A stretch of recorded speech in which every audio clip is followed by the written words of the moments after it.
Part 5 continues the journey we began in Part 4, guiding our children toward financial clarity by showing them how money actually lives, moves, and supports a meaningful life.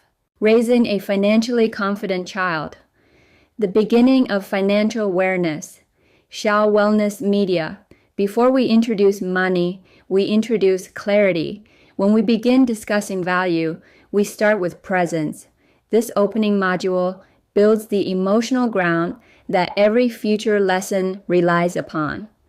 It begins with you, your child, and an honest conversation about how many adults move through life without ever truly understanding how money operates. I want to speak to you directly, parent to parent. Most people spend long hours at work, take care of their families, and do their best. Yet no one ever taught them how money actually moves.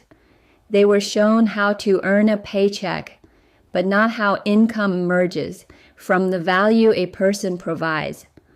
Their hours were traded for compensation without any awareness of the deeper structure beneath it. This cycle goes on for years simply because alternative paths were never explained. It isn't a failure, it's a lack of information. And once you recognize that gap, you naturally want to give your child a clearer start, something you had to uncover on your own. So today you sit beside your child and allow the pace to settle. Your tone carries steadiness. Each explanation is clear and easy to absorb. You describe how people contribute in distinct ways, not because anyone holds more importance, but because each role fits into its own place within the larger flow of value.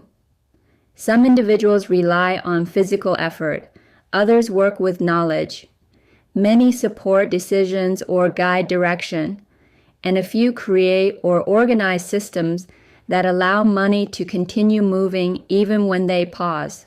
This module helps your child discover the market by comparing it to something familiar, a supermarket. Parents guide the learning by showing that instead of fruit or food, the store offers small portions of real companies. Anyone can take part by choosing a tiny piece to own. Through this lens, the market becomes easy to picture. Each company is like an item on the shelf. Every share is a slice of that company, available for anyone to buy, and the colors on the screen show how people feel about the value of that slice.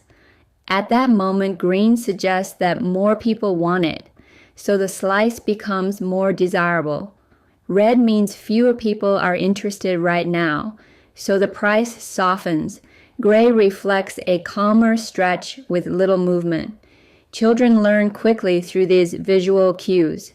They see that the company store constantly shifts, just like a busy market where interest rises and falls. The movement isn't random. It follows the emotions and choices of the people inside it. Parents introduce this world through simple noticing. Your child begins to understand that the market breathes. It wiggles, pauses, and moves again. This natural rhythm teaches patience without effort. Instead of reacting, they learn to watch. The practice stays approachable. Each day, your child checks the colors in the company's supermarket. They describe how the colors make them feel. They draw what the market mood reminds them of. One short reflection becomes their closing step. Parents take on a different role here. You're not teaching performance or results. You're helping your child feel steady around money and ownership. Calm confidence grows as you show them that anyone can participate in this giant store of companies, one small slice at a time. You explain that the objective isn't to pursue money, but to understand what shapes it. Usefulness attracts financial movement. Contribution generates income. Insight leads to growth. And when children internalize these ideas early, they avoid the confusion that traps so many adults. The environment remains supportive, without stress or intimidation. A space designed for clarity, confidence, and calm exploration. Now the practical part begins. Together, you guide your child through a set of simple activities that turn these ideas into something they can feel, not just hear. Exercise 1. What money really does. Sit together with a blank sheet. At the top you write, money moves when value is created. Your child writes beneath it, value is something useful. Then you talk about ordinary situations in which people create value, preparing a meal, fixing something broken, solving a problem, building something others appreciate. Invite your child to list examples from their world, teachers, drivers, builders, artists. This helps them see income as a natural return for offering something meaningful. Exercise 2. The layers of work. Draw 3 simple steps. At the base are individuals who earn by giving their time, hands-on workers, helpers, and service roles. The middle level includes people who solve problems through information, analysts, coordinators, office staff. At the top are those who guide, design, or direct value, owners, managers, creators. You explain that none of these areas hold more worth than another. They simply occupy different points within the flow of income. When someone carries more responsibility or delivers broader value, they gain more options. Most adults remain in the first 2 levels because nobody taught them how value truly functions. This perspective removes judgment and builds real understanding. Ask your child to draw themselves on whichever step feels true and describe their choice. Their clarity may surprise you. Exercise 3. Where does money work for you? Explain that money can take on roles similar to people when it's placed where it can grow. Inside a business, a fund, or a stock, it begins producing without active effort. Then ask, if money could help you, what would you want it to do? Allow them to answer freely. Write their exact words. This plants the understanding that money is a tool meant to support them, not something they serve. Yeah. To close the session, each of you writes a single reflection at the bottom of the page. You write a line about what you realized from your own experience. Your child writes a line or draws a picture about what they understand about money. 2 perspectives, 1 foundation, a new rhythm forming within the home. Before a child learns how money grows, they first need to know where it belongs. I didn't receive that foundation when I was young. Money came in, went out, and carried worry with it. No one showed me how to place it with intention. I had to piece that understanding together slowly, often through fatigue and trial. Now, sitting beside my daughter, I want to offer her a gentler start, a way to understand money as something organized and purposeful, not heavy or confusing. Children learn best when ideas feel simple and easy to picture. So today I show her that money doesn't stay in one place. It serves different roles, and each role has its own home. Once she sees this clearly, the financial world becomes far less intimidating. I speak softly, guiding her through this map with the steadiness I wish someone had shared with me. Home 1, cash, immediate support. We begin with the most familiar home, cash. This is the part of your money that's ready right away, I tell her. Cash responds quickly, handles surprises, and gives breathing room when plans change. It's the part she can see, touch, and use without delay. She understands instantly. Her little envelope of saved bill is the perfect example. Home 2, income, gentle return.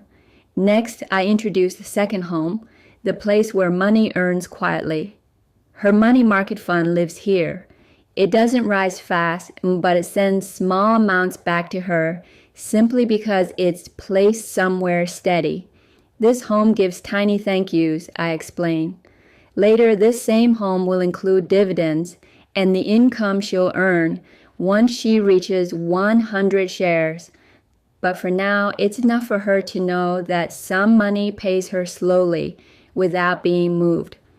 She listens carefully, absorbing the idea that money can give without being spent. Home 3, growth, businesses, and the world. Then we arrive at the home where companies build and expand. Her individual stocks live here, Disney, Uber, Google. She has watched their numbers rise and fall, almost like a quiet pulse.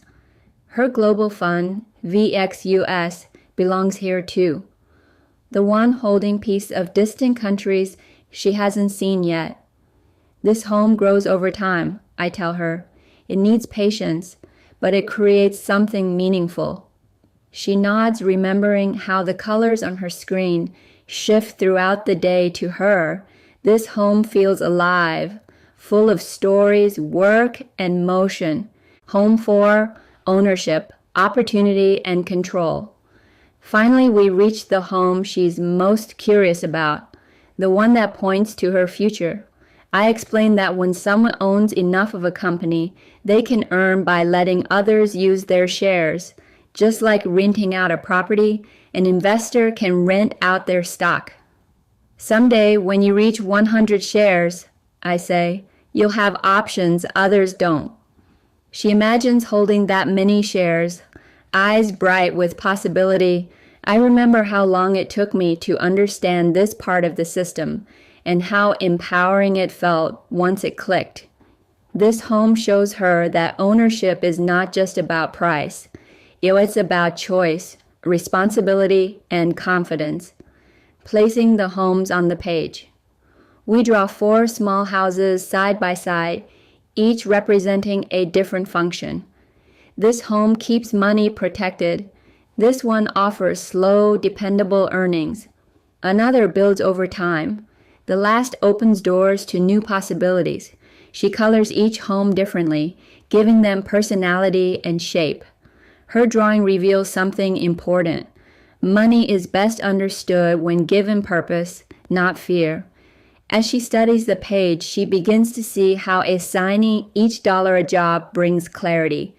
This becomes her first visual guide to the financial world. Exercise. Where my money lives. Using her real accounts, we place each part of her savings into its home. Cash, the portion she can reach immediately.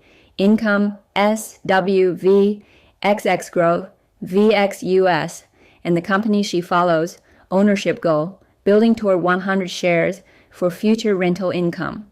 Seeing everything laid out this way makes the idea real. It turns something abstract into a picture she can recognize and explain. Closing reflection. To end our time together, we each write a single sentence. I write, I'm grateful I can share this map with you. She writes, my money stays in different places, and each one helped me in a different way. 2 clear reflections, 4 meaningful homes, a shared understanding. A calm confidence settles between us as we close the page. As we finish these early lessons, I'm reminded of how different this beginning is from the one I had. I learned about money through pressure, scarcity, and late-night worry. Sophia is learning through presence, clarity, and calm practice, the way I wish someone had guided me. She now understands that money follows usefulness, that value creates movement, and that work exists in layers. And today she learned that money lives in different homes, each with a purpose of its own. Cash for support, income for gentle return, growth for the future ownership for choice. These ideas aren't just concepts. They are the framework she will build upon for years. Watching her absorb these lessons reminds me that financial literacy is not a single moment. It's a rhythm, a quiet, steady process of noticing, asking, drawing, and reflecting. A pattern of small steps taken side by side. The child learns, but the parent transforms too. Each time I teach her, I rewrite a part of my own story. Each time she understands, I soften a part of my past that once felt overwhelming. Together, we're creating a language that didn't exist in my childhood, a language of clarity, confidence, and choice. This is the heart of raising a financially confident child, not teaching money for the sake of money, but giving our children the structure we never received, the calm we worked hard to earn, and the knowledge that empowers them long before adulthood arrives. We aren't just learning numbers. We're shaping identity. We're building discipline. We're forming a new pattern that she will one day pass on to someone else. This is where the journey truly begins. A mother and daughter learning together, turning awareness into understanding, and understanding into lifelong confidence. I hope she grows into a woman who moves through life with clarity, self-trust, and the courage to choose her own direction. I want her to carry a sense of grounded confidence wherever she goes, knowing she has the tool to navigate any season. And above all, I hope she steps into the world with the calm strength that comes from understanding both herself and the value she creates,